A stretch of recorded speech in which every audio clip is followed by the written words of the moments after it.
thème. Donc je vais appeler Monsieur Cogan de la Chambre d'agriculture, Monsieur Tonnerre, Monsieur Solaro.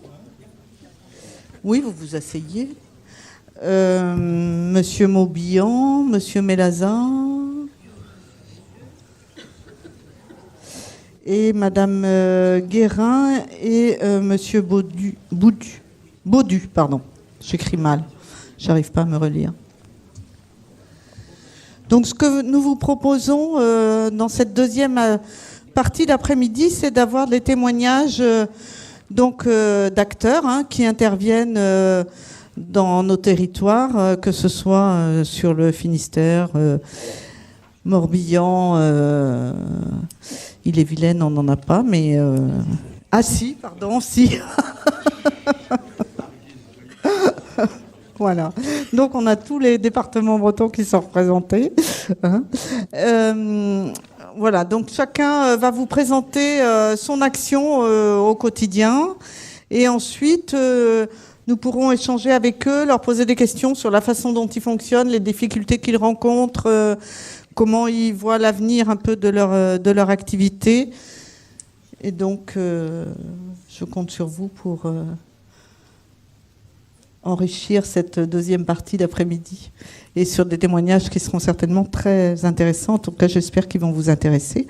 Donc, on va commencer par la Chambre d'agriculture et Monsieur Cogan qui va nous présenter ce qui est à l'œuvre aujourd'hui au niveau de la Chambre d'agriculture, qu'on ne perçoit pas toujours forcément parce qu'on voit souvent les mauvais exemples, mais il y a quand même des actions qui sont à l'œuvre. Donc, je vous passe la parole, Monsieur Cogan. On reste assis, comme vous voulez.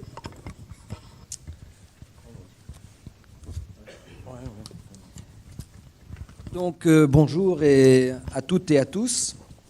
Alors, c'est vrai que j'ai écouté assez attentivement ce qui a pu être dit précédemment, et on a entendu des propos des uns et des autres, quelquefois un petit peu durs, je veux dire, pour le monde agricole, mais toujours, j'espère, dans la recherche d'une qualité d'eau qui s'améliore. Donc moi, je suis président de la Chambre d'agriculture depuis le printemps, agriculteur en bio à Dinéol depuis 20 ans. Donc on vient de commencer notre 21e année en GAEC avec mon fils, et président de la Chambre d'agriculture, donc de tous les agriculteurs et de toutes les agricultures. Et j'entendais un tout petit peu dire le modèle breton, mais j'ose pas dire, il n'existe pas le modèle breton, puisque aujourd'hui, sur 150 installations qu'il y a par an, 140 à 150, le département du Finistère est un des départements qui installe le plus d'agriculteurs en France. On a une diversité de l'agriculture et des installations et des projets d'installation qui sont relativement incroyables. Alors, pour certains, on les dit atypiques. Qu'est-ce que veut dire le mot atypique ? Je vais dire, voilà, on a un tiers des installations qui sont également en bio. On a multiplié par 3 la production laitière de lait bio depuis 10 ans. Et on a aujourd'hui une dynamique, et non des moindres. On a une complémentarité dans les techniques aujourd'hui de culture et d'élevage entre les bio et les conventionnels, je veux dire l'agriculture classique. Et dans une démarche d'agroécologie, la Chambre d'agriculture est totalement... enclin à rentrer dans cette dynamique de utiliser moins pour produire autant, sinon plus, mais le plus naturellement possible. Donc en utilisant les facteurs, la photosynthèse, la mécanique, etc. Et quelquefois on renie un petit peu et on met au pilori ce qui a pu être fait. Je veux dire qu'on a eu une révolution verte des années 60. Il ne faut pas oublier que la France, après-guerre, avait quand même faim. Aujourd'hui, on juge l'agriculture tous en se levant avec le ventre plein le matin, donc c'est quand même beaucoup plus facile d'être juge quand on a le ventre plein que quand on a faim. Et c'est un peu dommage, parce que le tracteur a remplacé comme le cheval. Il fallait 1 hectare pour nourrir un cheval. La chimie a remplacé la binette. Il faut se rappeler ce que nos grands-parents ont vécu quand même dans les campagnes il y a 60, 70 ans, 50 ans. C'était quand même un métier pénible, astreignant, pas toujours valorisé en plus. Et pas plus maintenant. Et la deuxième révolution qu'on a aujourd'hui, c'est la révolution de la transition climatique. c'est comment le monde agricole s'inscrit, est déjà inscrit dans l'évolution de ces pratiques, donc de stockage de carbone, diminution de gestes, biodiversité, la compétitivité, parce que si on n'est pas compétitif et si on n'est pas au regard des autres pays, on a du mal à exister. Et puis, bien entendu, d'avoir un métier qui soit accepté et acceptable de la société et qui soit pérenne et durable. Donc, de dire que c'est plus facile d'être à l'emporte-pièce et de critiquer que d'être force de proposition. Je prendrai quelques exemples. Aujourd'hui, la plupart d'entre vous qui portez du coton sur vous, c'est quand même la culture qui absorbe le plus de glyphosate au monde, quoi. Alors, c'est incroyable, c'est la première culture d'utilisation du glyphosate au monde, c'est le coton. Et on en a tous sur soi. La deuxième, c'est le soja. Donc en France, on a diminué la consommation de soja de 20% avec l'utilisation du colza. Donc aussi utiliser moins de... Et la France est un des pays qui utilise le moins de glyphosate au monde et des quantités relativement réduites à chaque fois. Et je vais donner quelques exemples. Et quelquefois, il faut faire attention de vouloir trop critiquer et dire que c'est mauvais. Il y a des gens, quand ils sèment du colza, donc justement fin août, début septembre, ils le sèment ensuite au printemps 2-3 kilos de trèfle blanc avec. Quand ils moissonnent le colza l'année suivante, au mois de juillet, les cannes de colza sont broyées, parce que c'est moissonné relativement haut, et le trèfle se développe. Ensuite, ce trèfle-là est récolté en fin d'été. Il y est mis une dose relativement réduite d'un demi-litre à 0,8 litres de glyphosate à l'hectare, et ce n'est pas 10 ou 15 litres comme dans les pays d'Amérique latine, pour calmer le trèfle, on va dire l'endormir, et semer directement dans une petite ligne de semis en semi-direct la graine de blé. Et quand le blé est récolté, le trèfle qui n'a pas été tué reprend son activité, refait un couvert, et donc enlève toute érosion et enlève toute pratique d'utilisation d'énergie fossile, mais de façon très très réduite. Et ce sont des permaculteurs céréaliers ou de culture à grande échelle, quoi. Je veux dire, c'est pas juste un petit jardin où on fait du paillage. C'est une forme de paillage, le trèfle. Et donc aujourd'hui, de par la décision de l'État français de supprimer le glyphosate, il faut trouver des alternatives pour continuer à faire comme ça. Parce que moi, en bio, par exemple, quand je défais des prairies, j'utilise un rotavator, je défais la prairie, je laboure, et je retravaille la terre et je sème. Parce qu'en bio, comme on n'a pas d'alternative chimique, c'est le processus pour pouvoir avoir un minimum une céréale propre. Alors vous pourrez dire, mais vous avez qu'à ne pas semer de céréales, vous faites que de l'herbe. Sauf que je suppose qu'aucun d'entre vous ne mange de l'herbe. Je veux dire, si on fait des céréales, c'est bien pour faire du pain, c'est pour faire des pâtes, c'est pour faire des crêpes. Parce que sur notre exploitation, on fait de l'épeautre, on fait du petit engrain, on fait du sarrasin et on fait un petit peu de blé panifiable. Et comme on est producteur de lait, on a une centaine de vaches laitières. C'est bien la rotation des prairies et les amendements organiques qu'on fait par le fumier qui font qu'on est capable d'avoir une production de céréales en bio qui soit à minimum suffisamment rentable. Et c'est bien le processus du stockage qu'on a eu avant de matières fertilisantes qui font qu'on peut faire des cultures, puisqu'on n'utilise pas d'engrais. Et donc, vous voyez, moi, je vais utiliser de la mécanique matérielle qui va nécessiter un taux de fossiles assez important pour fabriquer toutes ces machines-là et puis pour les utiliser aussi. Et je me dis, mes collègues qui font la permaculture et qui utilisent un demi-litre de glyphosate 2 fois par an ou 1 fois par an, je me dis, ils sont dans le bilan carbone global, ils sont peut-être pas plus mauvais que moi, sinon mieux, quoi. Mais c'est pas pour ça que je fais l'apologie du glyphosate, c'est juste pour donner un exemple et un contre-exemple, quoi. Et que quelquefois on est juge et puis on juge facilement, quoi. Et autrement, il est évident que l'agriculture est engagée dans le changement climatique, puisque nous, le climat, c'est le premier des aléas avec le prix de nos matières produites qui va influer les résultats des exploitations. Et donc c'est vrai que l'adaptation au changement climatique, c'est une cause première de l'évolution de nos techniques. Et donc on doit travailler tous les jours sur la qualité de l'eau et tous les jours sur la quantité de l'eau. Demain, le challenge sera autant sur la qualité que sur la quantité. Et donc, toutes les techniques pour utiliser un minimum d'eau, donc les couverts permanents du sol, le minimum d'érosion et d'évaporation. On relève la hauteur des pâturages en été pour que ça évapore moins. On garde tout le temps des sols couverts.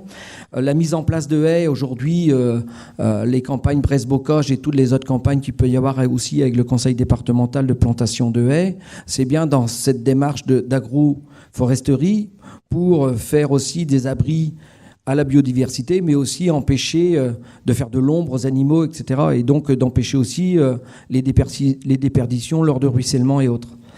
Donc, moi, je pense que l'agriculture, elle a eu les 30 glorieuses. Hein. On va pas renier ce qu'il y a eu. Sans doute quelques erreurs, à tort et à raison, sans le savoir. Mais aujourd'hui, dans le métier de l'agriculture, c'est quelque chose qui, tous les jours, doit être pris en compte, quoi. Parce que si on veut que son métier soit encore là demain et qu'il soit accepté par la société, on n'a pas le choix que de prendre la qualité de l'eau et la quantité de l'eau. Et puis après, la biodiversité, le stockage des carbones, etc., etc. Et donc, ça fait partie intégrante de notre métier et de l'avenir de notre métier. Alors, j'ai entendu aussi parler un peu des circuits courts. 10% de ce qui est produit en Bretagne est consommé en Bretagne, 90% est exporté. Alors vous allez me dire, il n'y a qu'à ne pas produire les 90%. Puis comme ça, au moins, le problème il serait résolu. Sauf que les 90%, ils font vivre 30% de la population en Bretagne. Et donc les consommateurs des circuits courts, c'est aussi ceux qui travaillent dans l'agroalimentaire. Et ceux qui font la promotion de l'agriculture, c'est ceux qui font les circuits courts. Et je veux dire, il y a une interaction entre les deux qui est indispensable. On a besoin des deux. Et alors vous allez me dire, mais bon, si on produisait moins en Bretagne, mais les gens qui habitent Paris, ils ont aussi le droit de manger, quoi. Je veux dire, ils font pas tous leurs courses à Quimper ou à Rennes ou à Vannes, quoi. Je veux dire, les circuits courts, c'est quoi le circuit court, quoi? Est-ce que c'est le marché avec son panier en osier comme on peut l'imaginer, ou est-ce que c'est de quelle manière, quoi? Deuxièmement, sur les installations, on a énormément de maraîchers aujourd'hui qui s'installent. Et je suis assez inquiet parce que, tout en défendant la noble cause du maraîchage et du métier, on a des maraîchers aujourd'hui à 40 ans, 35, 40 ans qui sont usés, parce que c'est un métier, mais alors physiquement relativement pénible, parce que la terre est basse, et non seulement elle est basse, mais elle est aussi ingrate. Quelque part, au bout de 10, 15 ans ou 20 ans, s'il n'y a pas eu toute une démarche agronomique d'amendement organique et de couvert pour enrichir les serres, aussi au début, ils faisaient 10 carottes, au bout de 15 ans, ils n'en font plus qu'une, quoi. C'est la terre qui est tellement travaillée au même endroit sans revenir, a du mal à garder une capacité de production. Et donc c'est pour montrer, il ne faut pas être contre, mais il faut aussi toute une démarche pour maintenir quand même un acte de production et puis une rentabilité économique, quoi. Bon, c'est quelques exemples que j'ai essayé d'avoir. Alors, ils sont sans doute pas suffisants, mais j'ai essayé de montrer un peu les idées, les contre-idées, et puis le poids de l'une par rapport à l'autre et l'intérêt des uns et des autres pour former un territoire économique qui amène une valeur ajoutée où il est agréable de vivre, quoi. Voilà.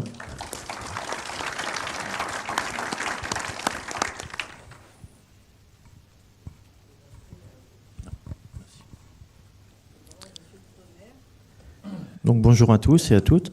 Donc je suis éleveur d'ormeaux sur l'île de Groix, donc en circuit fermé. Donc c'est-à-dire que l'on utilise de l'eau de mer, mais en mode modéré. Donc on pompe de l'eau, mais on compense juste l'évaporation. Donc c'est pas un pompage permanent. Donc c'est vrai que je vais pouvoir vous dire que la qualité d'eau pour nous c'est essentiel, et on peut produire et en même temps protéger l'environnement. C'est-à-dire que nous produisons 5 tonnes d'ormeaux par an, à peu près.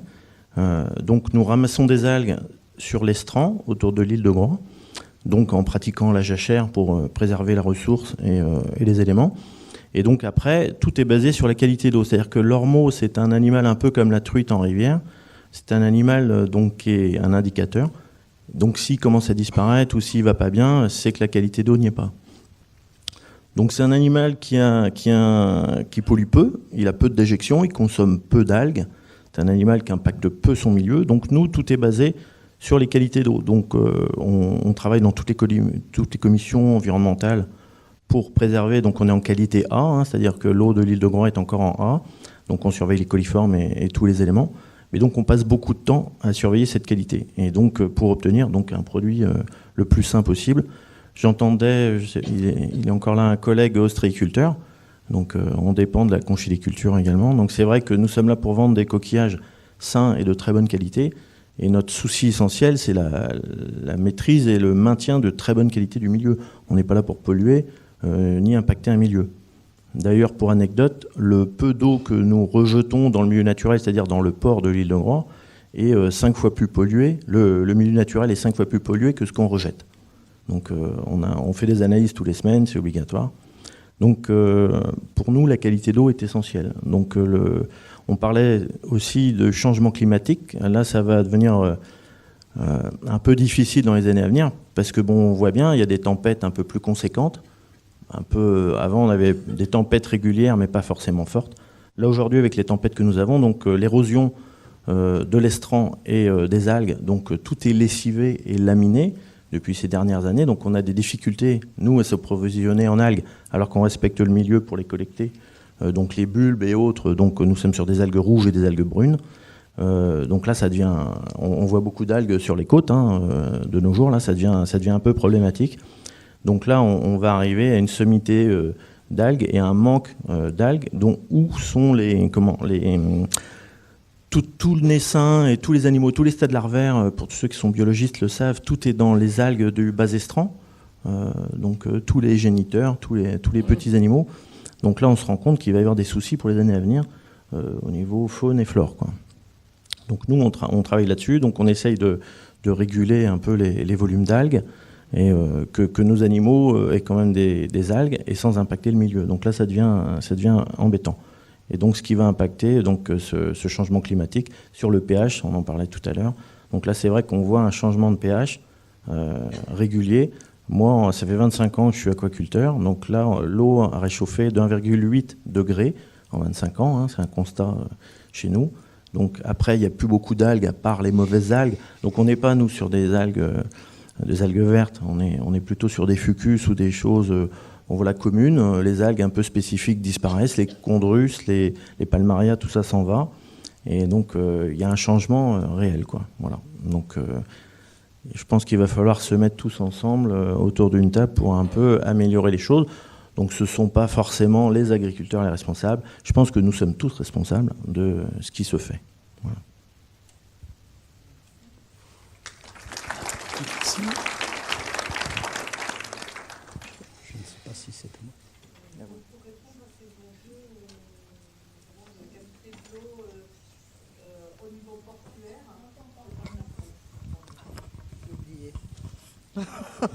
j'ai oublié. Pour répondre à ces enjeux de qualité de l'eau, notamment portuaire, on a plusieurs expériences à vous proposer. Une expérience menée par... c'est pas une expérience, c'est un projet mené par le port de Lorient et 2 projets menés par des ports de plus petite importance, notamment sur des aires de carénage.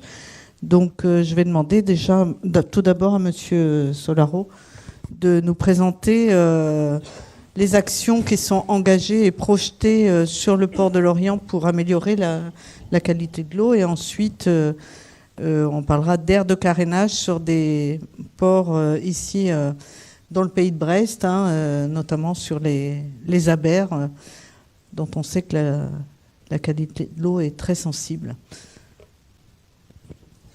Bonsoir à toutes et à tous. Tout d'abord, pour ceux que ça pourrait choquer, m'excuser parce que je garde ma coiffe, mais c'est pour vous éviter de contempler l'état de mon crâne, donc c'est pour vous. Voilà. Qu'il y a eu quelques agressions, c'est récemment. Donc, pour parler du port de pêche de Lorient, puisque c'est de ça qu'il s'agit, donc moi je suis président de la société d'économie mixte qui a en charge l'exploitation du port. Qui comprend 3 grandes activités. Il y a l'activité halieutique, celle qui concerne très directement la pêche. Il y a une aire de réparation navale et il y a un domaine portuaire qui appartient à la région de 62 hectares sur lequel sont installées des entreprises en lien avec le maritime. En gros, 200 entreprises, 3000 emplois. Et sur ces 200 entreprises, 50 qui sont vraiment très liées à la transformation du poisson. Donc voilà, c'est donc le deuxième port de pêche en France. Alors on se bat beaucoup avec Boulogne pour dire que c'est de temps en temps c'est nous suivant le critère qu'on prend. Bon, on va pas se fatiguer, on va dire deuxième, comme ça change rien. Sachant que du coup là avec notamment les ports bigoudins, mais aussi il y en a d'autres, hein, Erquy, etc. Mais l'ensemble des ports bretons, c'est la première force de pêche en France. Alors, on a évidemment, nous, une symbiose totale avec notre milieu, puisque, évidemment, la pêche et la ressource est dépendante de l'état de l'eau. On a de la transformation qui, évidemment, utilise de l'eau de mer. Notamment, quand je dis la transformation, c'est principalement la première transformation, le mareyage. Les entreprises installées sur le port qui préfèrent utiliser l'eau de mer parce que ça permet. Oui, je peux faire le machin si ça vous sera peut-être parce que ça va être dur pour vous de. Oui, moi-même aussi, donc encore plus pour vous. Donc voilà, ça vous donne un peu l'idée de l'espace avec donc. Je parle pas vraiment ça. Bon, enfin donc voilà, il y a deux darses pour la pêche. Il y a un truc rond là, c'est l'aire de réparation navale, et tout autour, jusqu'aux habitations, c'est le domaine portuaire. Donc on a ce que je voulais dire en entrée, c'est que j'étais en train de dire que les mareyeurs, excusez-moi du coup, ça, on va se recaler un petit peu, que les mareyeurs aimaient beaucoup l'eau de mer pour transformer le poisson parce que ça apporte une qualité en plus. Mais ce que je voulais dire un peu en entrée, parce que quand on pense port de pêche, on imagine des bateaux et puis des caisses de poissons. En fait, un port de pêche, c'est pas que ça, quoi. Il faut ça parce qu'il faut évidemment qu'il y ait de la ressource. Et souvent on dit la pêche est une économie de cueillette. Moi je trouve que ça fait un peu cueillette, on pense les fleurs, les feuilles, ça fait un peu tisanière. En fait c'est une mine. Ils vont à la mine les pêcheurs. Et ils en bavent comme les mineurs. Et donc l'essentiel de notre activité à nous, c'est qu'on soit une plateforme commerciale et logistique, c'est-à-dire que les pêcheurs vendent le mieux possible et le plus vite possible leurs poissons. Et que dans les 24 heures, tout est disparu. Sachant qu'on peut avoir un jour 100 tonnes de poissons qui arrivent et le lendemain 3 tonnes. Donc en termes d'organisation, c'est un peu compliqué. Donc une plateforme logistique en flux tendu avec un produit fragile à caractère alimentaire. Et malgré ça, donc on insiste beaucoup sur le fait d'appuyer autour de ces 3 activités notre écosystème. D'abord parce que on vit du milieu marin et à côté du milieu marin, mais également parce que l'ensemble de ces activités génèrent des rejets de toute nature, de la matière organique, et donc la nécessité de respecter nos agréments sanitaires, etc. Et puis sur l'aire de réparation navale, les rejets industriels de toute nature, et on est en train de avoir une autorisation pour faire de la déconstruction de navires.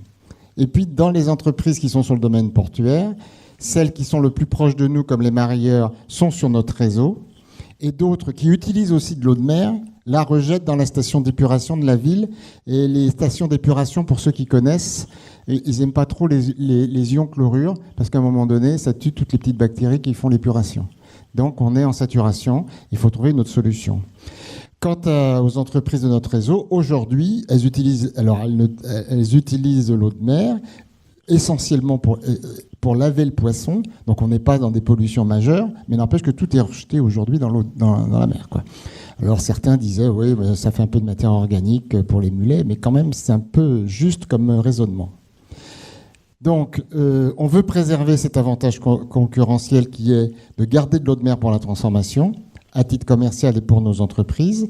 On a une certification ISO 14000 sur l'ARN qui est un argument pour les entreprises qui y travaillent. Et puis, on veut avoir, évidemment, concourir à un territoire durable qui est un des objectifs du territoire du Pays de Lorient. Donc, aujourd'hui, on a des équipements assez dégradés. Je vous passe le détail. Et donc, le projet, c'est en 3 morceaux. C'est d'abord renouveler les équipements de pompage et les déplacer parce qu'aujourd'hui, ils sont à côté des émissaires de rejet. c'est pas terrible. La deuxième, c'est qu'il faut refaire une unité de traitement de l'eau de mer qui va servir à l'ensemble de la filière.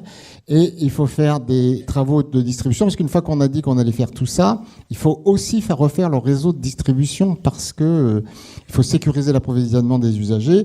Et le port a été construit en 1927, donc l'état de vétusté du réseau est assez avancé. Donc voilà. Donc il faut aussi créer une station spécifique d'épuration, une STEP, de façon à avoir un circuit complet, indépendant des autres formes d'assainissement du territoire. À la fois pour récupérer les eaux pluviales, mais aussi les eaux usagées. Donc on va construire ça aussi. Quand je dis on, c'est pas nous tout seuls. Donc là, si le petit marché, je vous montrerai où c'est. Donc on a réussi à caler la station d'épuration sur le domaine portuaire. Et donc, c'est une opération qui est menée avec différents acteurs, dont nous avons un peu la coordination, même s'ils sont plus importants que nous. Un syndicat mixte qui regroupe la région et l'agglomération. Et puis, suivant la nature des choses, comme nous, la région, l'Orient Agglomération et la SEM. Et on a un cofinancement de l'Agence de l'eau, du Conseil départemental et du FEAMP, qui est le fonds européen destiné aux activités maritimes et portuaires. Voilà. Ça a commencé, ça se finira en 2022. Et c'est une affaire de 12 millions d'euros à ce jour. Et on sait toujours que ce sera peut-être plus 13 millions et demi que 12 millions. Voilà. Donc c'est un très très gros projet, mais qui va permettre de sécuriser totalement la qualité de l'eau sur le port et vis-à-vis de la rade de l'Orient, tout en permettant aux professionnels de continuer à faire valoir une valeur ajoutée économique.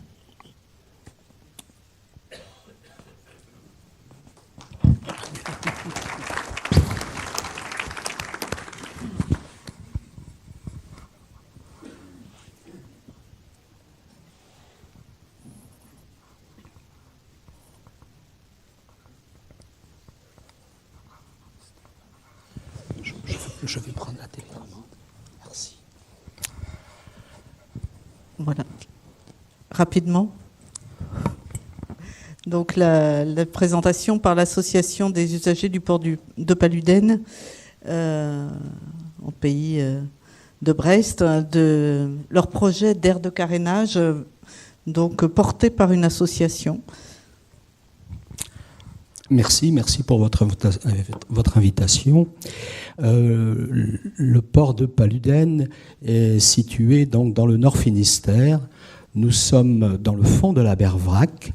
La Bervrac est plus connue par son port d'une relative importance.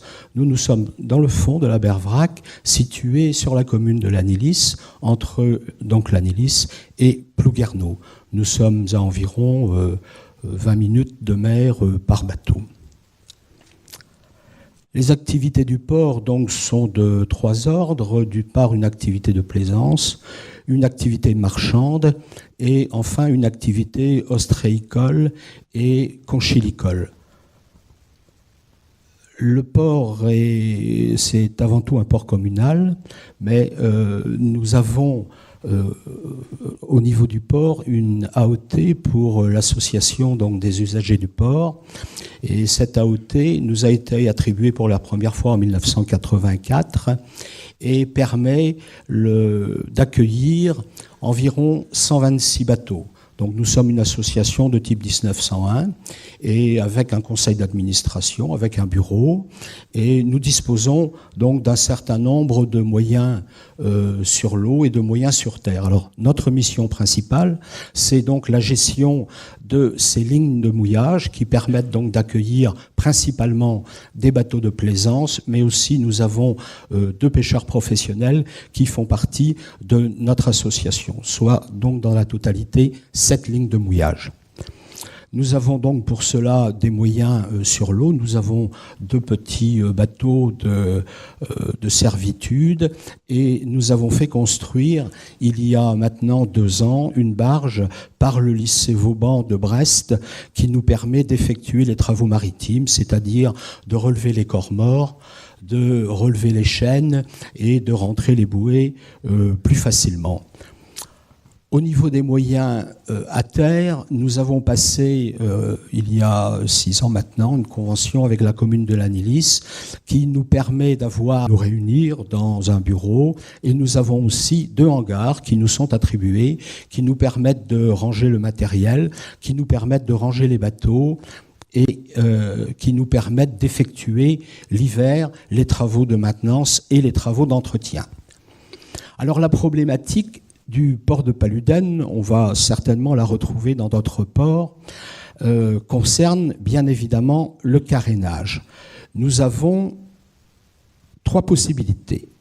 Selon que l'on a un petit bateau, eh bien on va le sortir de l'eau et on va faire le nettoyage de la carène dans son jardin, sur un parking, en déplaçant ailleurs les problèmes de pollution. Si nous avons un bateau plus conséquent, nous avons 2 possibilités. Soit nous pouvons aller au port de la Bervrac, qui dispose d'une station de carénage et d'une aire de carénage. La station de carénage est réservée aux bateaux de pêche et l'aire de carénage permet aux quillards ou même aux bateaux de pêche promenade donc d'être carénés à terre. Donc il faut sortir le bateau et cela dépend aussi de la marée, n'est-ce pas? Donc pour effectuer un carénage à la Bervrac, il faut environ compter 2 journées. Nous avons une autre possibilité, c'est d'aller à Saint-Pabu, qui est sur la Berbenois, où il y a un chantier, c'est le chantier de François Bégoc, je crois qu'il s'appelle le chantier des Abers, il me semble, et nous pouvons caréner. La difficulté, quand on a un bateau, même un bateau relativement important à Paluden, c'est d'aller à Saint-Pabu en fonction des conditions de mer, des conditions météorologiques, des marées, de la disponibilité du chantier. Et voilà. Donc cette difficulté-là est à prendre très au sérieux. Pour aller à Saint-Pabu, il faut aller au Pot de Beurre. Ensuite, il faut aller à la Petite Fourche, rentrer dans le chenal de la Berbenois. C'est parfois très délicat, surtout au printemps ou en cette période. Alors, en plus de ces difficultés rencontrées, le conseil d'administration de la UPP a réfléchi à cette problématique et se sont greffés 3 autres paramètres dans notre réflexion. D'une part, au niveau du carénage, donc nous n'avons plus le droit de caréner, bien évidemment, dans la Berre, depuis un certain nombre d'années maintenant. Et l'association souhaitait engager une démarche que j'ai qualifiée de vertueuse pour les opérations de carénage. La deuxième, point de réflexion porte sur l'AOT. Je vous ai dit que nous disposons d'une autorisation d'occupation du territoire qui vient à échéance en 2020, donc l'année prochaine, et il était important. Le conseil d'administration a jugé important de faire figurer dans le renouvellement, la reconduction de cette AOT, un volet présentant une solution de carénage écologique performante. Et ensuite, évidemment, l'évolution de la législation qui, aussi par rapport à l'AOT, nécessite, avant l'accord de la DDTM, d'avoir préalablement l'accord de la DREAL. La DREAL, c'est donc l'autorité de l'environnement au niveau de la région. Et avant de faire la demande de l'AOT à la DDTM, il faut l'aval de la DREAL, du ministère de l'Environnement.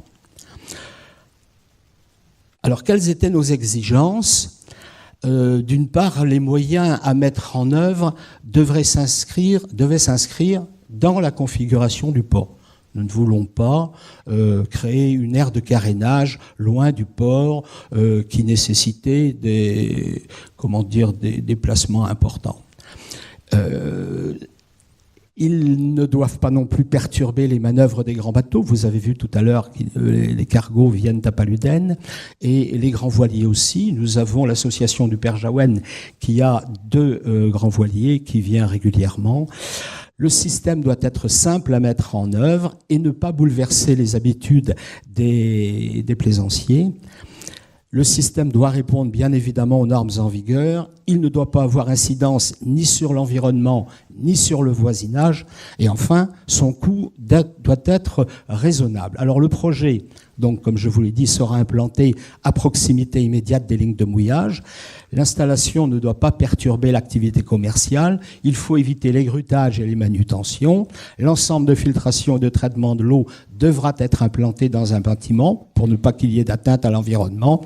Et si possible, supprimer tout rejet dans le milieu naturel. Alors, nous avons fait un appel d'offres, nous avons consulté 3 sociétés qui nous proposaient une solution et nous avons retenu une entreprise bretonne de Briec, Carène Écolo, pour différentes raisons que je vous ai présentées là. D'une part, le coût est raisonnable, car la solution proposée par Carène Écolo est une solution qui permet de mettre un tapis pour la collecte des eaux de traitement, et donc il n'y a pas de génie civil à effectuer sur la cale où reposera le bateau.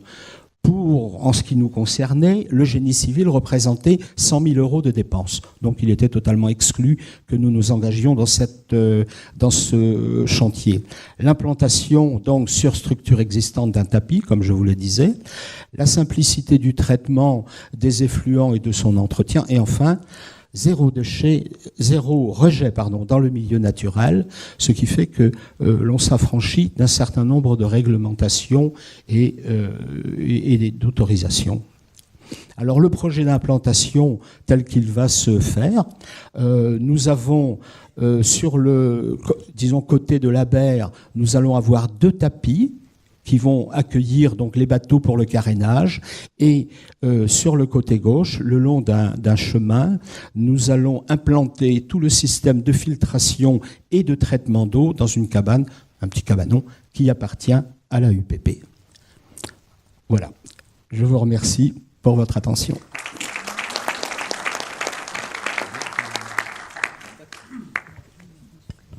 J'aurais passé la parole à Monsieur Melaza sur l'aire de carénage.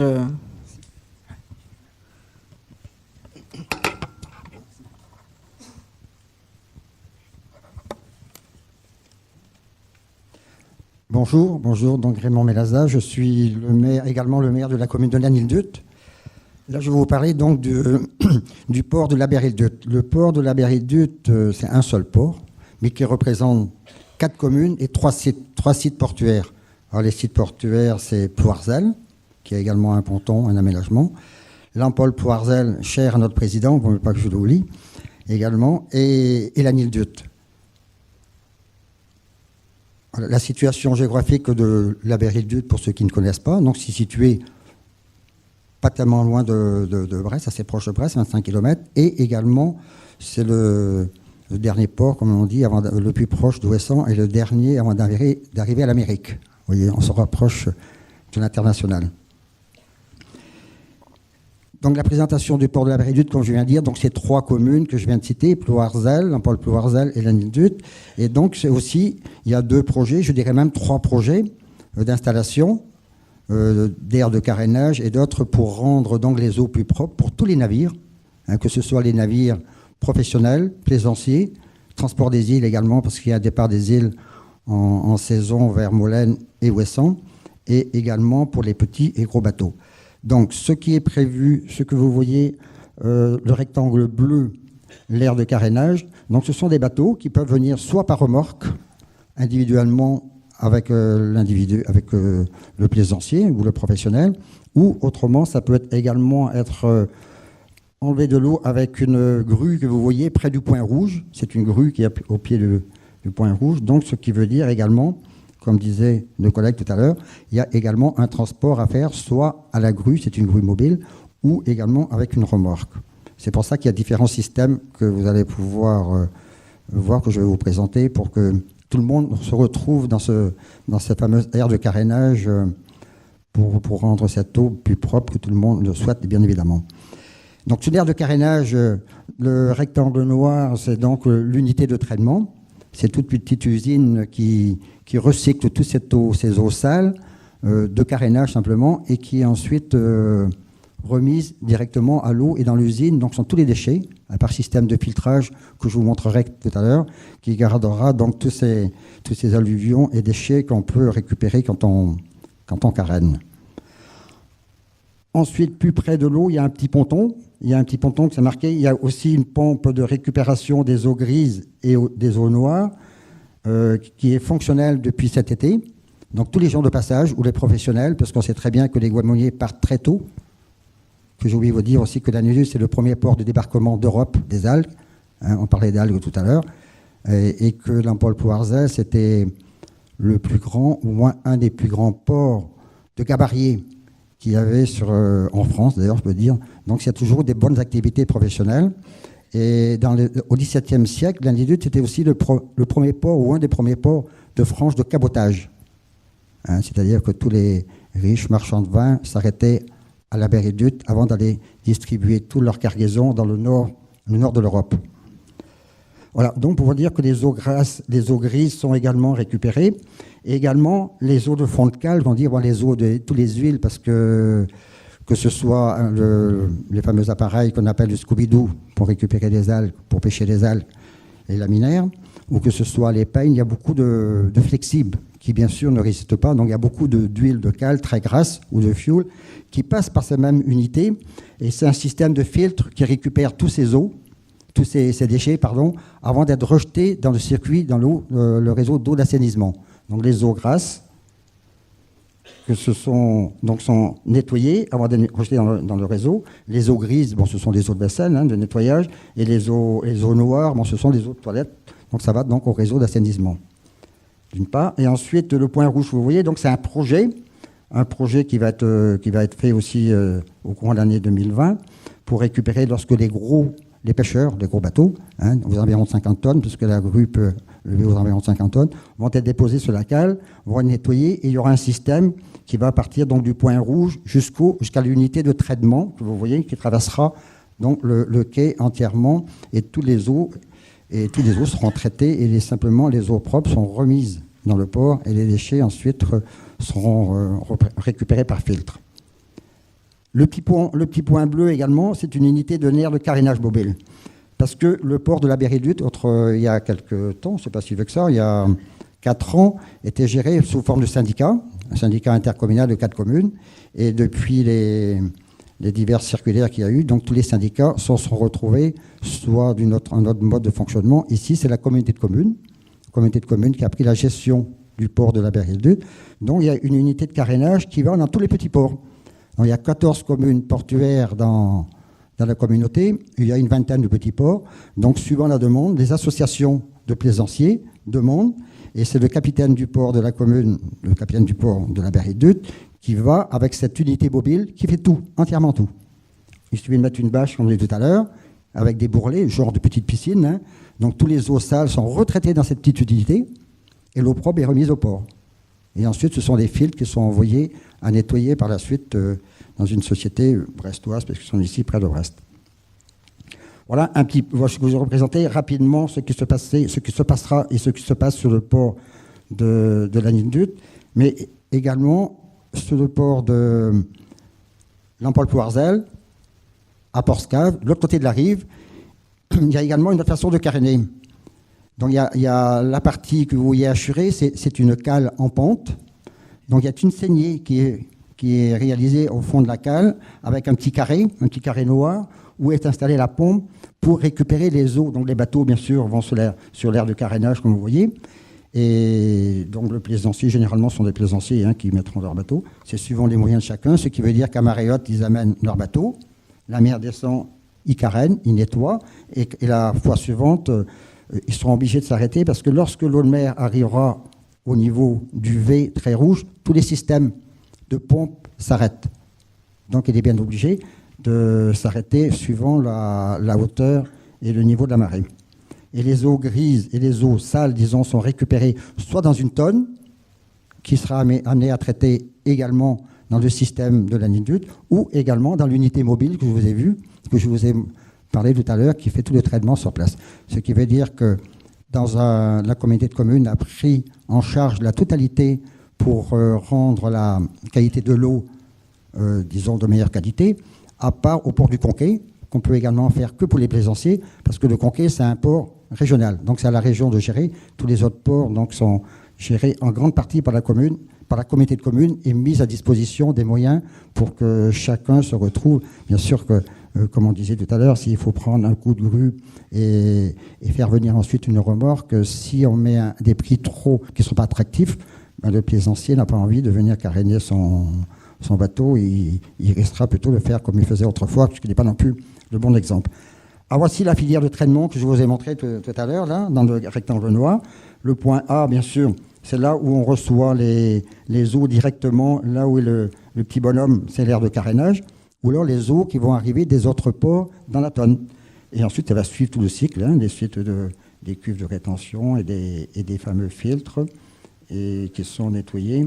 Je ne vous expliquerai pas, effectivement, ce n'est pas mon domaine, il y a sûrement des gens plus compétents que moi dans la salle pour dire quelle est la transaction de tout l'eau de mer dans ces filtres avec des fameuses pompes là, qui font fonctionner, et l'eau qui est rejetée au port, qui est beaucoup plus propre, je tiens à vous le dire, que l'eau qui arrive dans le bassin versant de la Berridutte, parce que la Berridutte, c'est aussi un bassin versant qui prend sa source, comme on disait tout à l'heure, ici on parlait de Brest, qui prend sa source ici à Brest Métropole, hein, du côté de Saint-Pierre. Il y a aussi un affluent qui vient de Guilherme, de Clusanay, tout ça. Donc il y a plusieurs communes qui déversent dans le bassin versant de la Berre et qui a aussi un gros problème qui est aussi de la qualité de l'eau qu'on a du mal à gérer, c'est le phénomène des vases qu'on ne peut plus récupérer parce que les eaux sont trop gorgées de polluants, on ne peut plus désinvaser et ça coûte très très cher de faire traiter des eaux. Il n'y a aucune usine ni unité ici en Bretagne, il faudrait en Mayenne. Alors pour l'instant, il faudra effectivement, comme on disait, trouver des solutions, si on ne peut plus enlever la vase, empêcher qu'elle rentre dans les ports, parce que ce n'est pas unique, je suppose, au moins au port de la Berridutte, ce sera dans plusieurs endroits, que ce soit des baies également, dont on parlait tout à l'heure. Voilà très brièvement le système qui est mis en place au port de la Berridutte et qui va desservir tous les petits ports de la communauté de communes du Pays d'Iroise, dont une île également, l'île de Molène. Merci. Alors maintenant, je vais passer la parole aux deux représentants de l'association Les Hydrophiles du Pays de Redon. C'est bien ça. Donc, qui là ne sont pas vraiment en contact direct avec l'eau de mer, mais ont une action très forte sur la qualité de l'eau. On n'est plus en contact avec l'eau de mer depuis le barrage d'Arzal en 72, mais les affaires maritimes officient encore aujourd'hui à Redon, dans le bassin flot. Je vous le dis en préambule, je suis un Sicane Guérin ici, originaire de Redon, donc aux antipodes de Brest, mais néanmoins en Bretagne. Pays Gallo, que vous connaissez certainement tous, bien connu d'ailleurs pour ses inondations à répétition. On préfère parler de crues que d'inondations. Je voulais intervenir aussi en tant que membre du CA, du Conseil de développement du Pays de Redon. C'est un tout petit aparté en guise d'introduction. La loi actuellement en discussion, qui vient d'être discutée au Sénat et actuellement en discussion à l'Assemblée nationale, qui s'appelle Engagement et proximité, prévoit notamment la suppression de l'obligation des conseils de développement dans les EPCI. Donc on est en train de se battre parce qu'en fait, ce qui est ressorti de la crise des gilets jaunes et ce qui ressortait aussi d'ailleurs des discussions et des échanges préalables avec notamment les représentants du conseil régional, c'est une nécessaire implication de la société civile dans les décisions publiques. Or, ce projet va complètement à contre-courant puisqu'il prévoit la suppression de l'obligation des conseils de développement dans les EPCI, ce qui n'était pas le cas jusqu'à présent puisque la loi NOTRe l'avait imposé. Donc il y a actuellement une négociation qui se situe au niveau des EPCI de plus de 50 000 habitants. On souhaiterait que ce soit conservé pour l'ensemble des EPCI. Voilà, fin de l'aparté. Donc nous sommes représentants de l'association Les Hydrophiles, donc qui porte un nom évocateur, qui donc s'est constitué à Redon. Redon étant l'avant-port de Rennes, donc comme je l'ai dit, à proximité du littoral, puisqu'on est à vol d'oiseau du littoral d'environ 40 km. Donc on a subi pendant longtemps, avant le barrage d'Arzal, tous les effets de la marée. On avait un étiage qui se situait à peu près 2 heures après celui du littoral. Et puis on a vécu aussi la fin de cette vie de marinier qui a fait de Redon un centre économique très important. Donc Redon pose effectivement le problème de la qualité de l'eau. Donc nous, c'était l'idée qu'on a eue il y a déjà un moment, c'est comment s'investir en tant que citoyen sur cette question de l'eau et de redonner aussi aux habitants l'ambition et la fierté finalement de cette configuration hydrogéographique, puisqu'on est situé à la confluence de l'Oust, qui part donc de la région de Saint-Brieuc et qui vient donc dans la Vilaine, fleuve côtier, qui part du nord de Rennes, bien d'ailleurs en Mayenne, et donc qui vient jusqu'à l'embouchure d'Arzal. Et donc Redon se situe vraiment à cette conjonction de l'Oust et de la Vilaine, et également de la croisée du croisement avec le canal de Nantes à Brest. Donc on est à un point important sur le plan hydrographique, et donc l'idée est venue de créer un projet qu'on nous on appelait, c'est le nom de code pour l'instant qui n'est pas très glamour, c'est le Centre économique, scientifique, économique et culturel, merci Anne, de l'eau et du développement durable en Pays de Redon. Donc on a rajouté par la suite le terme développement durable. Je préférerais dire développement soutenable, puisque durable, ça porte un petit peu à confusion. Et on a bien vu d'ailleurs pour l'intervention de M. Cogan tout à l'heure, notamment, qu'il y a des débats à tous les niveaux et que c'est une thématique qui est vraiment transversale. Donc on a souhaité articuler notre projet autour de différents pôles, notamment le pôle patrimonial, puisque c'est un carrefour des voies navigables, donc on a une activité historique liée à la batellerie, puis aux usages autour de l'eau qui est très ancienne. Donc il y a sur Redon un musée de la batellerie, et puis il y a toute une mémoire, groupement culturel breton, etc., qui font des actions. On a notamment un festival tous les 2 ans qui s'appelle Vilaine en Fête, où on a à peu près une centaine ou 120 bateaux qui remontent la Vilaine jusqu'à Redon, des voiliers, vieux gréments, etc.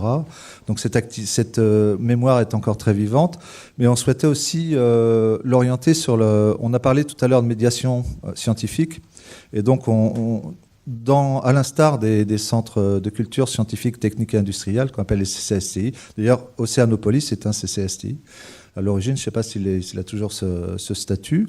L'idée était effectivement au départ de susciter des vocations en direction du jeune public, notamment féminin, parce qu'il y a une faillite, en tout cas un déficit en termes de vocation scientifique. Voilà. Mais nous, on pense qu'effectivement, ce n'est pas suffisant de faire des belles petites expériences, laboratoires, etc., mais plutôt d'impliquer les enfants, et Anne va en parler plus précisément, sur le terrain des actions, notamment en sciences participatives, c'est-à-dire associer la recherche scientifique avec une implication directement et notamment du jeune public, parce que pour nous, c'est une cible essentielle pour sensibiliser les gens à ces questions environnementales à travers la thématique de l'eau. Donc l'eau, c'est aussi une thématique économique. Pour des pêcheurs professionnels, il n'en reste malheureusement plus beaucoup. Mais on a toutes les activités nautiques qui se développent autour des plans d'eau, des bassins d'eau. Et puis aussi, ce qui nous paraissait important, c'est par la suite pouvoir dans ce centre, ou en tout cas dans cet espace, qui n'est pas forcément un lieu précis, mais ça peut être différents modules satellites, pouvoir aborder des questions qui fâchent, notamment, comme on l'a vu aujourd'hui, pouvoir peut-être rapprocher les agriculteurs des consommateurs, essayer de trouver ensemble des solutions plutôt que se taper dessus, parce qu'effectivement, à un moment donné, ça devient complètement stérile et, à mon avis, totalement contre-productif. Et aussi que les élus puissent venir débattre et associer la société civile, justement, à des projets de décision publique sur les différents plans d'eau. Voilà un petit peu à quoi pourrait ressembler ce centre scientifique, économique et culturel de l'eau.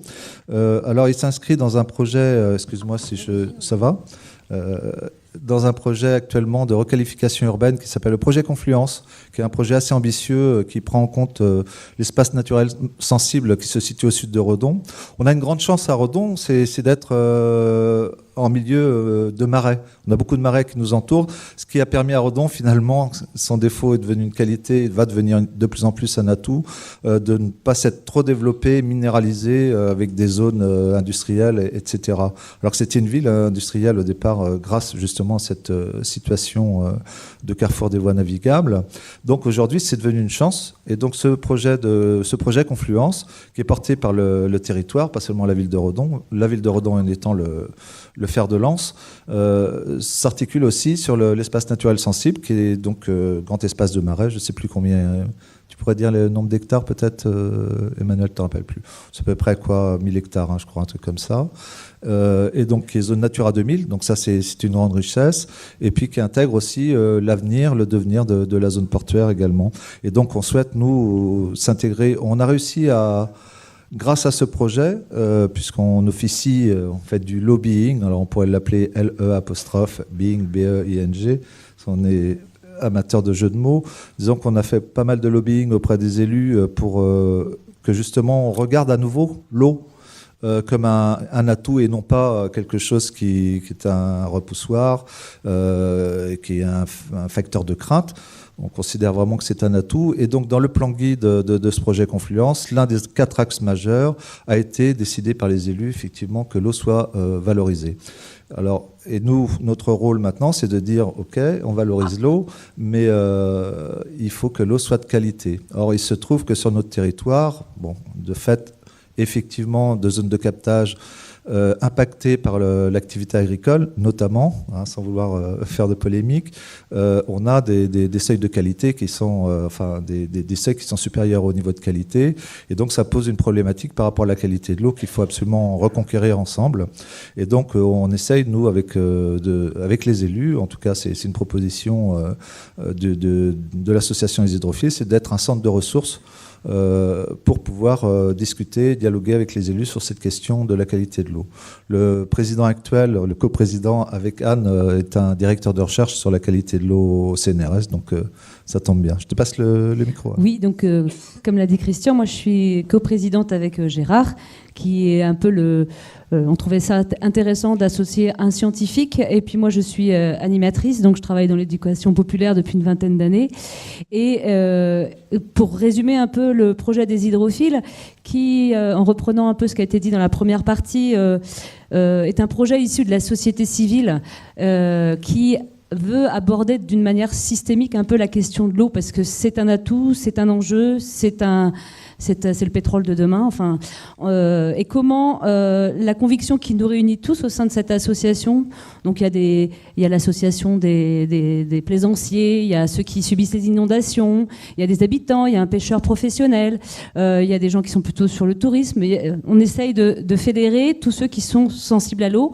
Ce qui nous réunit, je dirais, alors c'est une phrase qui est attribuée à Benjamin Franklin et qu'on a mis un petit peu comme préambule dans notre dossier, qu'on a appelé un peu un cahier des tendances pour présenter le projet des hydrophiles. C'est cette phrase: tu me dis, j'oublie, tu m'enseignes, je me souviens, mais tu m'impliques, j'apprends. Parce qu'effectivement, à partir du moment où les gens sont impliqués, ils vont vraiment plus comprendre. Ça a été évoqué tout à l'heure, l'acculturation, elle est valable pour tout le monde. Moi, je me suis acculturée auprès de tous ceux qui ont témoigné, mais j'ai aussi des choses à apporter à d'autres. On a tous des choses à s'apporter les uns et aux autres. D'ailleurs, que ce soit les enfants auprès des adultes et réciproquement. Donc le projet des hydrophiles, nous, on le défend auprès de la société civile, enfin auprès des habitants et auprès des élus. Pour l'instant, on n'a pas vocation à le porter et on n'en est pas à la... D'ailleurs, on n'avait pas prévu qu'on devait vous présenter un PowerPoint. On aurait fait un joli PowerPoint, mais vous pourrez aller taper les hydrophiles sur Internet et puis vous pourrez voir. On a un petit site Internet qui peut vous donner une illustration de ce qu'on a fait pour l'instant. C'est seulement préfigurer à quoi pourrait ressembler ce projet ambitieux, parce qu'on pourrait être vraiment le pendant de Brest qui traite de la question du littoral. Nous, on a vraiment la légitimité pour aborder les questions des eaux douces, et dans cet angle à la fois scientifique, à la fois culturel, parce que ça vient de l'histoire, ça vient de très loin, et aujourd'hui encore c'est dans la culture, et à la fois d'un point de vue touristique, d'un point de vue économique. Donc on veut on pressent, comme vous l'avez peut-être dit de manière implicite, c'est qu'il faut réunir tout ça, il faut avoir une vision systémique des choses pour que ça fonctionne. Et on pense réellement que le territoire du Pays de Redon pourrait être un super allié à l'échelle de la région pour porter... pour permettre à tous de... Tu peux reprendre le micro, vas-y. Donc, peut-être vous pouvez aussi être un appui pour nous auprès de nos élus sur le territoire du Pays de Redon pour dire que cette idée, si elle vous paraît pertinente. Donc voilà le projet qu'on porte et pour l'instant avec que des ressources bénévoles qui donnent de leur temps comme aujourd'hui. Voilà. Merci beaucoup. On n'a pas le temps de prendre des questions. Alors, étant donné qu'on a débordé vraiment, on ne pourra pas vous poser de questions. En revanche, on vous diffusera ce qui a été dit aujourd'hui. Et si vous avez des questions, vous pourrez nous les faire parvenir et on fera parvenir aux intervenants si vous souhaitez des précisions, s'ils sont d'accord de vous donner leur contact, il n'y a pas de souci. Donc je demanderai maintenant à Madame Levin si elle est toujours là. Ah oui, là-bas. Merci beaucoup. De venir nous rapporter un peu ce qu'elle a ressenti de cet après-midi. Un peu dense. Bonsoir à toutes et tous. Je vais essayer de faire rapidement parce que vous avez peut-être d'autres chats à fouetter, mais...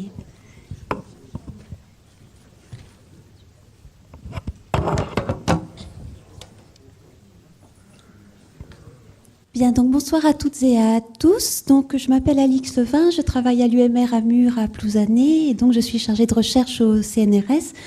Je suis socio-anthropologue. Ne me demandez pas ce que ça veut dire. Je me le demande tous les jours.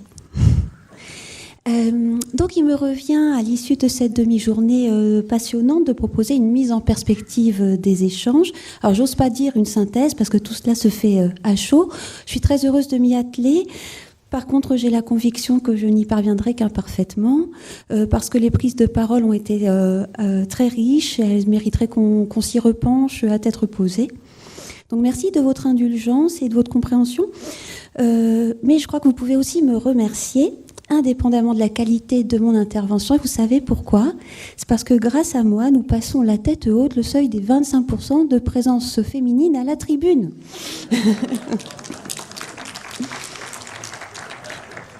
Alors, je vais m'appuyer pour cette synthèse sur quelques dimensions fortes qui traversent les échanges, qui ont été évoquées de façon récurrente.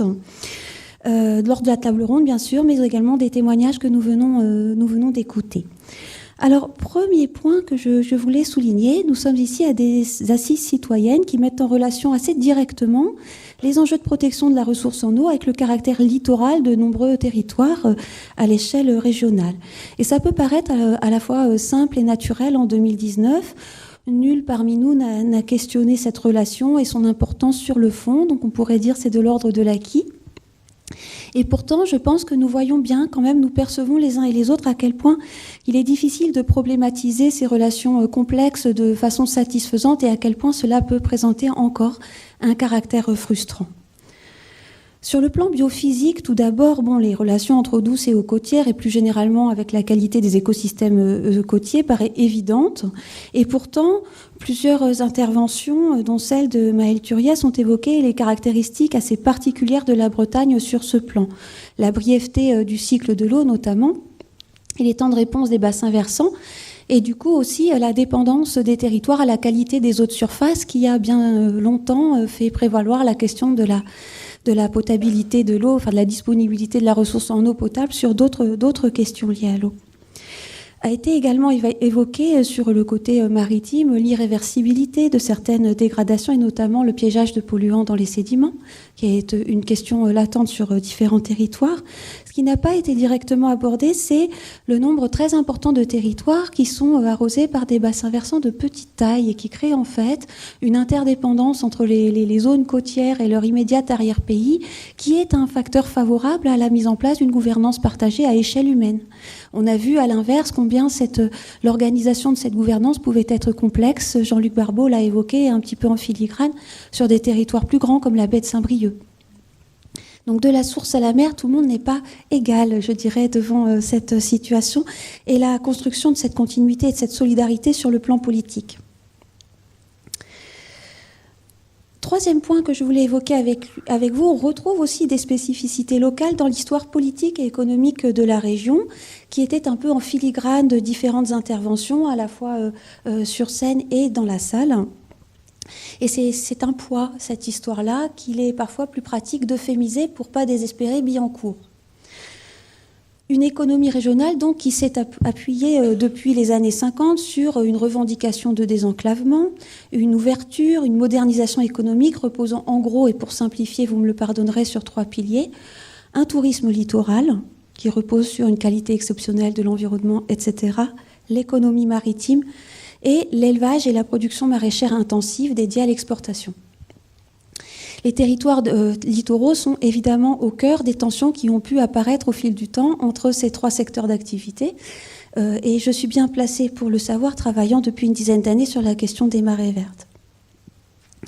Ces territoires littoraux donc, sont au cœur de transitions assez difficiles, mais aussi de la gestion d'interactions un peu inattendues entre ces différents secteurs d'activité, et notamment sur les profondes transformations socio-démographiques et économiques qu'ils connaissent aujourd'hui et qui ont une influence sur les valeurs de la population, ses attentes en termes de qualité de vie, et ce qui peut être jugé acceptable ou pas, gouvernable ou pas.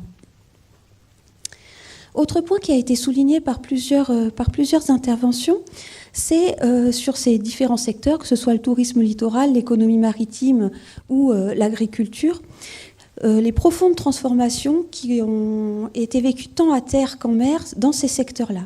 Alors, on vient de l'évoquer avec le projet des hydrophiles de Redon. Il y a des métiers qui ont totalement disparu et qui faisaient vivre au quotidien et qui vivaient au quotidien la continuité terre-mer, et on peut penser aux mariniers, effectivement. Donc, le trafic fluvial ayant quasiment disparu, c'est à retrouver une histoire de l'eau et de ses continuités que plusieurs collectifs de citoyens s'attellent tout autour du littoral breton. Ça a été évoqué sur un autre plan en rade de Brest, le fait qu'il y ait des vertus au dialogue entre professionnels de la mer et professionnels de la terre. Généralement, ça se passait bien. On pense tous peut-être aux expériences qui ont été menées de dialogue entre agriculteurs et ostréiculteurs sur le sud de la région.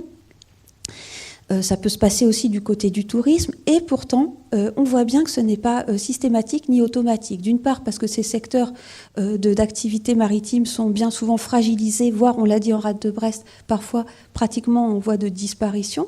D'autre part, parce qu'il n'est pas toujours facile d'aborder librement, publiquement, dans le débat public, et d'assumer les risques et les dangers qui pèsent sur une activité du fait de la qualité de l'eau. Donc ça, c'est le cas que moi j'ai pu par exemple observer dans le secteur du tourisme littoral. On n'aborde pas toujours volontiers le fait, par exemple, qu'il y ait des algues vertes bien embêtantes sur le littoral. Idem pour les ostréiculteurs, c'est pas toujours simple de mettre en évidence les problèmes de bactériaux qu'on peut rencontrer dans les eaux sur lesquelles on travaille. Ça pose aussi directement, et M. Berthoud ou M. Tonnerre l'ont évoqué, la question du devenir de certaines professions qui sont très directement dépendantes de la qualité des eaux côtières. Donc ça a été évoqué, je n'y reviens pas. Donc vous voyez, il y a eu pas mal de trucs à dire. Alors, Peut-être que, bon, je l'ai évoqué, le cas des baies algues vertes, mais c'est pas les seuls. Sur certains territoires, la liaison entre qualité de l'eau et développement local a été faite plus précocement que sur d'autres, à la fois parce qu'il y avait des enjeux et des alertes du côté de la qualité des eaux conchylicoles, parce que l'eutrophisation littorale prenait une grande ampleur, ou se matérialisait de façon chronique par des proliférations, etc. Ou alors parce que la qualité des eaux de baignade était vécue localement comme une condition sine qua non du développement local. Ça a été le cas quand même dans un certain nombre de territoires côtiers. Mais l'un des moteurs toutefois du changement d'échelle dont la journée d'aujourd'hui témoigne, ça a été bien sûr la fixation de critères de qualité pour les masses d'eau côtières et leur intégration dans des objectifs de bon état écologique par la DCE en 2000.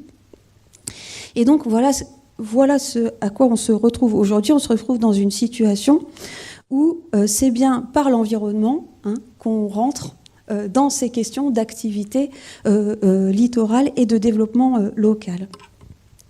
Et donc, au-delà des pollutions organiques qui traditionnellement étaient plus visibles, cela met en visibilité la diversité des pratiques concernées qui sont souvent à la fois génératrices de pollution ou de pression et tributaires d'une eau de qualité.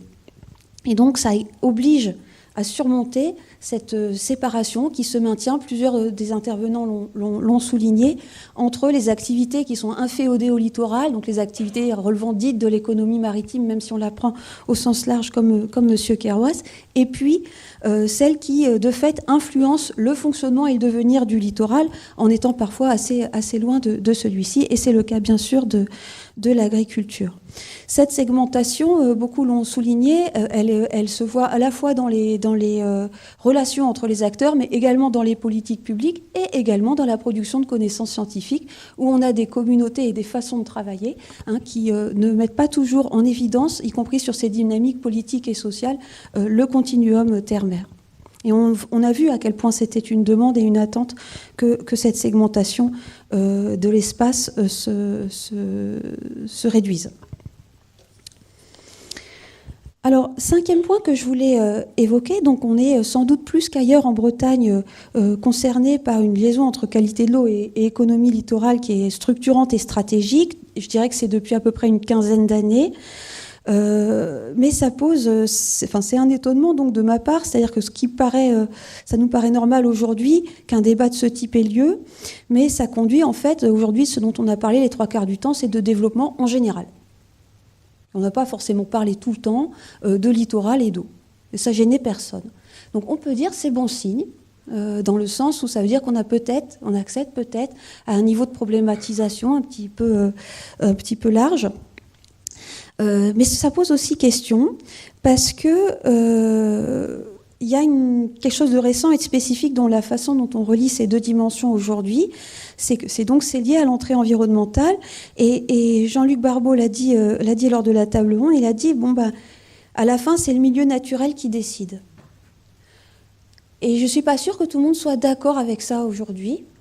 On en est peut-être là. C'est-à-dire, est-ce qu'on peut considérer qu'il y a une contrainte, une limite, et que c'est à partir de celle-là, de cette contrainte, de cette limite, que tout le reste doit être pensé et réorganisé. Je ne suis pas sûre que cette capacité de décision, tout le monde ait envie de l'avoir déléguée à des entités qui n'ont que des porte-paroles indirectes à la sociologie douteuse.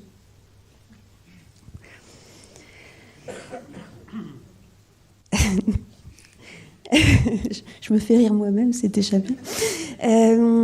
Donc voilà, donc on en est là, je pense, c'est que donc l'alternative telle qu'elle est formulée aujourd'hui, c'est en gros, est-ce qu'on peut être comment on peut lutter le plus contre ces passions tristes qui sont celles de la division, de la désespérance, du découragement, du conflit, l'affreux conflit, et éviter la culpabilisation, la stigmatisation. Évidemment, la crainte qu'il y a derrière, c'est qu'il se passe plus rien et que finalement, on reste bloqué dans notre petit marasme. Donc la question elle est un petit peu là, c'est qu'on a à la fois deux discours qui coexistent de façon assez équilibrée, celui d'une écologie positive, c'est-à-dire qu'il faut mettre en avant les expériences qui marchent, donner envie de faire, donner envie d'y aller, etc. Et puis d'un autre côté, il faut énoncer de façon très claire qu'on est extrêmement loin d'une qualité satisfaisante qui assure les conditions du bon fonctionnement des écosystèmes et de la qualité de vie des habitants. Et donc la question qu'il y a derrière, c'est qu'il y a des instruments de politique publique Et là, quand on échange entre nous, on en vient souvent à opposer la contrainte réglementaire ou la loi, hein, et puis d'un autre côté, le contractuel, le soft, les choses qui permettent de discuter ensemble et qui ont d'autres vertus sur le plan social.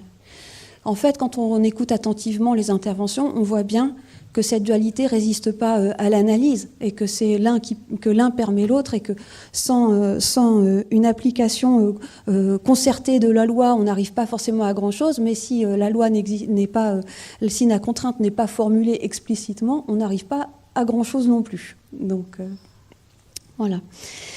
Donc ça pose également la question de l'évolution de la loi et des choix politiques contemporains qui sont faits vis-à-vis de celle-ci, et notamment de la possibilité équilibrée qu'elle offre à la fois de maintenir des activités et en même temps de faire valoir dans le débat public les opinions et les positions de ceux qui se sentent de plus en plus concernés. On l'a évoqué, le niveau de concernement et de sensibilisation de la population vis-à-vis de l'état du littoral est extrêmement élevé aujourd'hui, hein.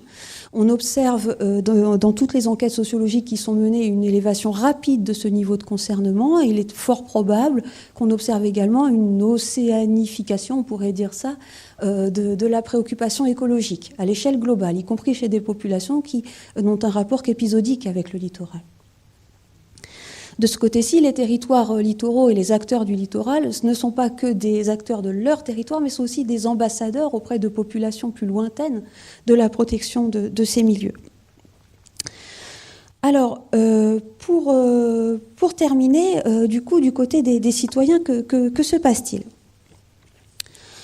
Alors, on a vu historiquement, c'est important de rappeler cette dimension-là, c'est qu'on avait des communautés qui se sont structurés autour de ces questions-là. Hein, on a parlé de l'importance, par exemple, dans l'IFA. On n'a pas parlé vraiment directement de ça, mais Oeil-Rivière a 50 ans, et on sait à quel point le fait d'être pêcheur de saumon à la base a joué un rôle, on va dire de salmonidés en général, soyons précis, a joué un rôle dans l'émergence de cette communauté qui a joué un rôle très très important dans la mise à l'agenda de ces questions-là en Bretagne.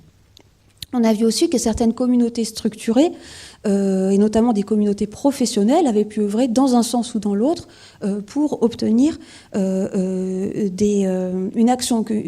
certaine orientation de l'action publique. Mais souvent, et c'est ce qui prédomine quand moi j'enquête auprès des populations indépendamment des arènes des politiques publiques, c'est le silence et la difficulté à trouver un angle, une place, un enjeu à investir dans le débat public qui prévalent. Et de fait, la discussion et la gouvernance, ça implique un nombre assez limité d'acteurs qui cumulent généralement des casquettes. La plupart des gens restent un petit peu en dehors de ça, et ils restent avec leur inquiétude et leur concernement. Donc aujourd'hui, c'est vrai, ce qu'on observe sur le littoral quand on enquête, c'est des mobilisations sociales très distribuées, très dispersées et de moins en moins encadrées. Je pense à une enquête que je fais actuellement sur la gestion de l'estran et le ramassage des laisses de mer. Vous aurez vu comme moi les initiatives individuelles ou de petits collectifs informels se multiplier de ramassage des déchets sur les littoraux. Vous aurez peut-être aussi suivi les mobilisations de Gilets jaunes, par exemple, pour tenter, et avec un succès limité, mais enfin d'instaurer des zones à défendre, par exemple à la plage du Ry, pour lutter contre les pollutions bactériologiques et défendre l'océan comme bien commun. Et on voit que ces processus de patrimonialisation un petit peu sauvages, je dirais, ne suivent pas les mêmes temporalités ni les mêmes logiques que les politiques publiques et l'institutionnalisation de ces politiques de protection. Dans ce contexte, la question des connaissances et son importance a été souvent soulignée. Et moi, je voudrais dire quelque chose d'un petit peu fort là-dessus en tant que chercheuse, c'est que la science n'est pas un moyen d'apaisement des conflits. C'est un moyen de concernement. Tous les acteurs impliqués ont souvent des hauts niveaux d'expertise et ils mènent des politiques de la connaissance. Chacun de leur sens. Ils sélectionnent les connaissances qui leur offrent des prises à l'action. Et ce n'est pas la science qui fait la paix entre les acteurs. Malheureusement, peut-être, ou heureusement, peut-être. Donc, dans ce contexte, c'est plus que jamais important, et cette journée en témoigne, et je suis très heureuse d'avoir pu y participer, l'importance de comprendre, de travailler et de faire travailler ce lien entre politique publique et mobilisation citoyenne, bien que ce lien soit complexe et soit souvent une épreuve, y compris pour les élus. Pour terminer, pour conclure, Les travaux en anthropologie de l'eau, donc dans mon secteur, ils montrent à quel point la gestion de l'eau a eu un effet extrêmement structurant et un grand pouvoir organisateur dans de nombreuses sociétés, et ce depuis des sociétés très anciennes. Simplement, ce qui prédominait dans ce côté structurant, c'était la gestion quantitative de l'eau. Jusqu'à présent, les enjeux de gestion qualitative n'ont pas atteint du tout les mêmes résultats. L'enjeu, peut-être, ce que ça nous dit, c'est peut-être qu'aujourd'hui, on est en train d'entrer dans une période historique un petit peu différente, pleine d'enjeux sur laquelle on n'a pas beaucoup de références et où il faut qu'on arrive à trouver les moyens de se coordonner, de se structurer autour des enjeux de qualité de l'eau. Le fait de relier plus qu'on ne l'a fait, et ça a été évoqué aussi dans les débats, qualité et quantité, c'est-à-dire de ne pas isoler l'enjeu qualité au regard de la gestion globale de la ressource, peut nous y aider. Je vous remercie.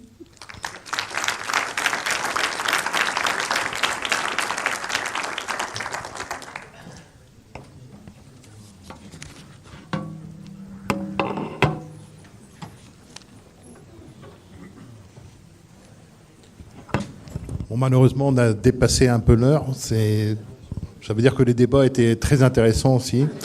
Ça a été capté normalement en l'entièreté de la réunion. Donc on verra comment on distribue après aux personnes qui ont assisté. Bon,